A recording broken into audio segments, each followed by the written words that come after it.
France showcased its military muscle with a tour of its new frigate Auvergne in the eastern Mediterranean, seeking to underscore what the ship's captain said was the importance that Paris attaches to ensuring security and stability in the region.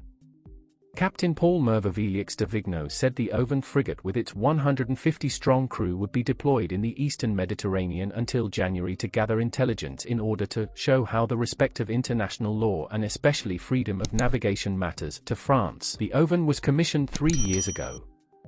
It has advanced sonar equipment and specializes in anti-submarine warfare. De Vigneault said this is the 12th time that the Auvergne has visited Cyprus, which he called as key to supporting French naval operations in the region. The French aircraft carrier Charles de Gaulle has also made repeated trips to Cyprus. Relations between Cyprus and France have been growing tighter in recent years. Cyprus also permits French aircraft to use its military air base in the southeastern corner of the island nation and allows French ships to use its southern naval port, which is now undergoing an upgrade.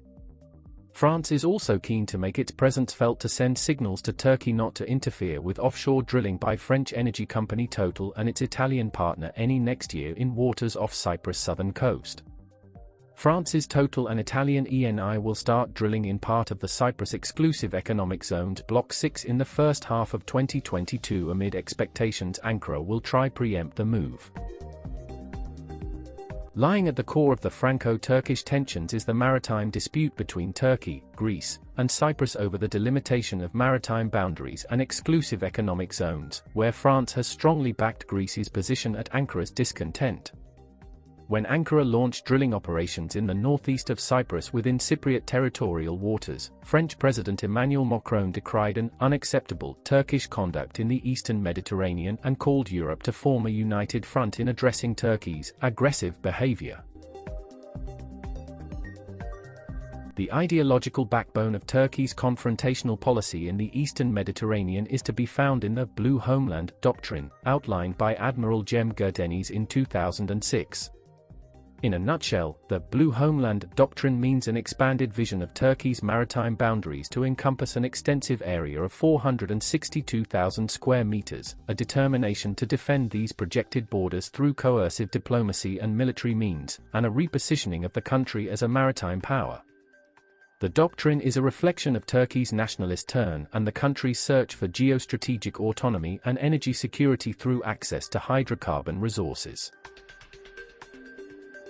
Ankara's expansive understanding of national sovereignty and its hegemonic aspirations in the eastern Mediterranean is at odds with France's vision of the Mediterranean and its definition of its interests in the region. French President Emmanuel Macron has the ambition to restore France's power and leadership over the Mediterranean, an area that Paris considers as part of its traditional sphere of influence. In the spirit of his predecessor's projects for the southern European neighborhood, President Macron wishes to set a Pax Mediterranea, a regional Mediterranean order built around political cooperation and that gravitates around Paris. An aide of President Macron asserts that the latter wishes that a restoration of France's leadership over the Mediterranean be part of his legacy. In addition, being an advocate of a reinvigorated Europe based on increased internal solidarity among member states, Macron outwardly backed Greece and Cyprus in their dispute with Turkey over the delimitation of maritime boundaries. Seen from Ankara, France's sale of Rafale fighter jets to Greece, its dispatch of the Charles de Gaulle nuclear-powered aircraft carrier to the eastern Mediterranean, and its participation in joint military exercises with Nicosia and Athens, are an ostensible challenge to Turkey's position and interests in the region. For Paris, these initiatives were necessary to contain Turkey's expansionism and thwart what is viewed as Turkey's imperial fantasies and self-aggrandizement policy in the region. The Turkish-French standoff is therefore a power rivalry between a traditional, well-entrenched power in the Mediterranean, France, and an emergent middle power that acts as contender and challenger to the old regional order. In this sense, the Turkish-French confrontation is to be placed in the framework of the global power shift and the rise of middle powers who take a revisionist stand towards the status quo ante by questioning the European-centric order. In addition to Turkey's self-perception as an autonomous power and its endorsement of a naval doctrine, the recent gas discoveries in the eastern Mediterranean have played a key role in pushing Ankara into a confrontational policy. the newly discovered resources have become a geopolitical priority for Turkey in light of the country's energy outlook and energy strategy. Turkey is an emergent economy with limited access to energy resources, a situation that has made Ankara dependent on Russia, Iran, and Azerbaijan for its energy imports, and has aggravated the country's budget deficit.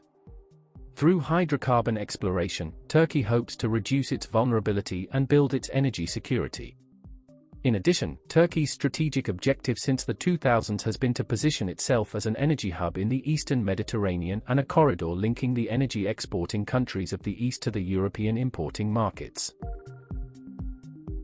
Yet, Turkey is exasperated by the growing difficulty to satisfy these ambitions and by France's role in undermining them. While the projected route for the Eastern Mediterranean pipeline project passes through Israel, Greece, and Cyprus, excluding Turkey, the participating countries came together in January 2020 to form the Eastern Mediterranean Gas Forum, leaving Turkey and Turkish Cypriots isolated. Paris has strongly backed this forum and, seen from Ankara, France's alignment with Turkey's regional adversaries, Egypt, Greece, Cyprus, is a betrayal. It makes the case for an urgent need for self-reliance and the resort to coercion in order to defend Turkey's interests and face the emerging coalition of old and new adversaries across the Eastern Mediterranean. Turkey's response to its perceived exclusion from the emerging energy and security order in the Eastern Mediterranean is twofold. First, an increasing deployment of hard power and a policy of disruption that materializes in the dispatching of military energy exploration vessels to contested areas. And second, a strategy of counterbalancing adversaries through building counter-alliances. Ankara's recent overtures to Egypt and Israel, as well as its rapprochement with Lebanon, fall within this framework. Ankara's attempt to mend relations with Cairo after the long period of divorce with al-Sisi rests on the hope to negotiate a maritime demarcation deal with Egypt that would pull Cairo out from the deal it reached with Greece in August 2020.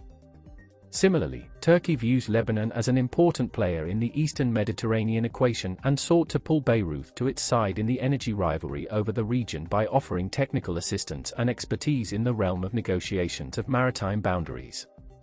Ankara precisely tried to push the Lebanese authorities to renegotiate a deal they reached with Cyprus in 2010 on their maritime boundaries by alluding that the deal is unfair and that Lebanon could secure a greater maritime jurisdiction area if it accepts Turkey's assistance and transfer of know-how. This initiative shows Ankara's double capacity to inflict harm on adversaries while at the same time launching a charm offensive at potential partners through offering support and assistance in the name of South-South solidarity. According to some Turkish analysts, when Macron was elected president, Erdogan put high hopes on him as he saw him as a fresh and young leader. Ankara saw in Macron's lack of political experience an opportunity to better control him and pull France by Turkey's side. These hopes were collapsed by the perceived French escalations against Turkey, in particular in the Eastern Mediterranean. Similarly, Paris views Erdogan as a headache. Hence, Erdogan is essentially portrayed as a threat and a danger for France and Europe. Yet, beyond the personal animosity between Macron and Erdogan, the political rift between Paris and Ankara is gradually turning into a long-time geopolitical rivalry, where France acts as a keeper and defender of European leadership, in particular in the Mediterranean, and Turkey as a rising middle power determined to challenge the current order. In such context, normalization of Franco-Turkish relations is unrealistic on the short term, especially as Macron versus Erdogan is a fight both leaders want ahead of elections in their countries.